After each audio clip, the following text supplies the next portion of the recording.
In this video we're building a 700 brake horsepower rocket ship to earn 1.65 million credits in just 50 minutes.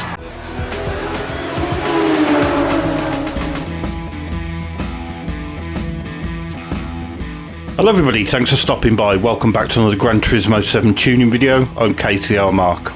Now at this point I've made quite a few tuning videos on this channel, and thanks to the feedback I know that you've been enjoying the builds and using them quite a bit, but today we're going to try something completely different. This is something I've never done before, and we're going to be doing a power build for the Tokyo Expressway. Now there's a few of these builds already in circulation, namely the Suzuki Cappuccino, and there's a Honda Beat one as well, which I've tried in the past but I've never really been happy with. Yes, they're ridiculously fast down the straights, but they're just a massive compromise and they're not much fun to drive around the infield section. So my aim with this build is to try and build something that's ballistically fast down the straights, but is actually nice to drive around the corners as well, not too much of a death trap like the other cars can be. So I think you're really going to enjoy this one. It's good fun. It turned out a lot better than I expected it to, so let's get going. So first visit is going to be to Brand Central, where we're heading to the Mazda dealership. It's a car that's always available. It's a Mazda Roadster 2015, not an expensive car to buy. Next we're going to head to modifications. We're going to add the wide body kit, which is just 5,000 credits. Next up we're going to install the heart of this whole build, and that's the L21 Corvette engine swap, one of the cheapest engine swaps out there for a 6.1 V8 small block. Next we're going to go to car customization. Whatever wheels you choose, whatever size, just use the wide widths and wide offset. Next up to the custom parts, where we want a Type B front splitter, Type B side skirts, Type A rear diffuser, very important for this build, and we want a custom rear wing, whatever size and type, doesn't really matter. Also we're going to be adding the roll cage, which on this occasion doesn't actually affect the PP at all. It's just a cosmetic change if you want to put that in or not. Right, next we're heading to the tuning shop, where from the sports section we want weight reduction stage 1. Sports hard tyres. From Club Sport we want weight reduction stage 2. Ignore the power restrictor, we don't need that. Ballast. From semi racing we want fully customized computer, fully customized LSD. Weight reduction stage 3, completely optional. Body rigidity, I don't think it makes that much difference. Racing is going to be the main part of this build. We want full supercharger, racing intercooler, racing air filter, racing silencer and manifold, racing pads and discs, brake balance controller, another quite important part to this build, suspension, racing clutch and flywheel, fully customized suspension. I know it sounds like a lot, but it's worth it, and it's not that expensive build. So with all that done, we can head on to the important part, and that is the tune itself. Just be very careful that you do get all these settings as I've got them here. It is a very hard car to tune. As you can imagine, it's got 672 brake horsepower and it's just over a ton. So the settings are absolutely vital for this. One false move and you can have an absolutely undrivable car, but as it is, it's a bit on the edge, but it's really usable and really good fun. As you can see, we're going to be running a basically open diff. We're going to have some ballast right at the back of the car. We're going to have full downforce on the back wing and diffuser, just to try and get all that weight down on the back and get that back end settled down.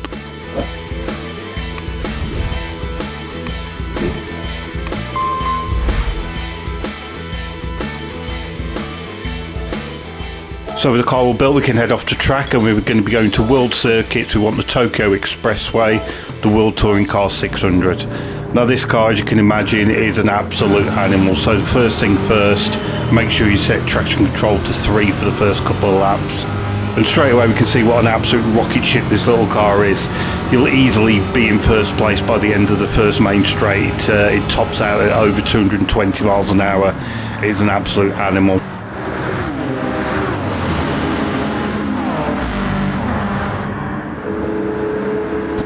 So for the first 2 laps of this race, I would advise being very cautious where the track is wettest. Just use the car speed and just coast through the corners. We're going to be using traction control 3, which not only aids in traction, it helps preserve those rear tyres as well. Now, of course, this engine has got a huge amount of torque, so you can use that to your advantage. Slow down using the gears, but I'd exit the corners in third gear or fourth gear, just settles that back end down. So just be patient the first couple of laps, just getting used to the car. As soon as it starts drying out and you get used to the car, it is absolutely fantastic. It's really nice through this infill section, and of course it's that colossal top speed just means the lap times you can get out of this are insane.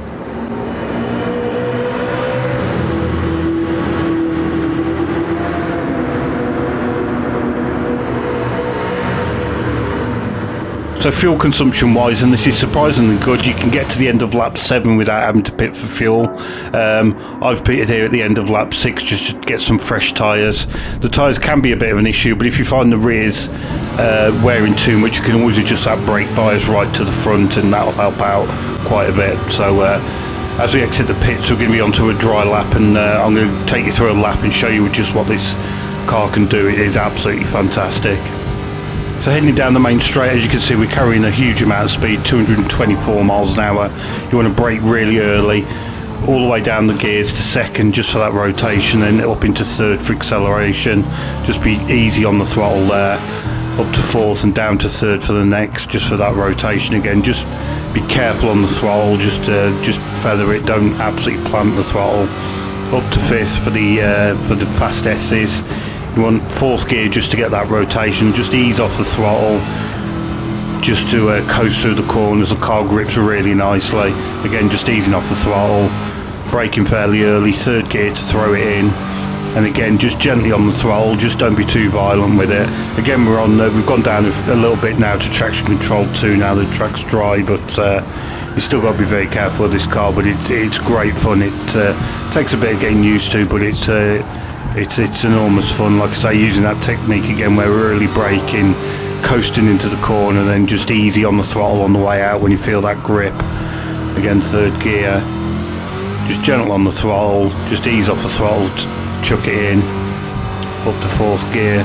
Of course you're going to be carrying a massive amount of speed, so just take that into account when you're heading towards your braking zones. You have to brake a little bit earlier than most cars because it's just carrying such a huge amount of speed.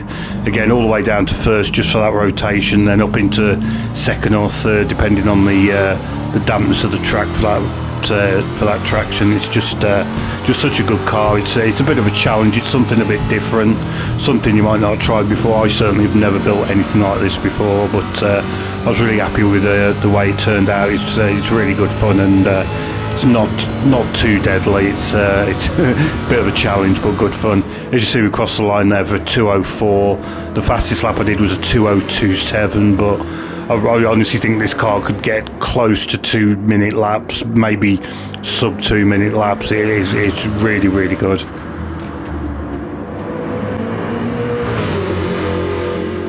Heading to the end of the race, and you can see we had a colossal lead by the end, 1 minute 45 over second place. Total time of 25 minutes 40 seconds for the race.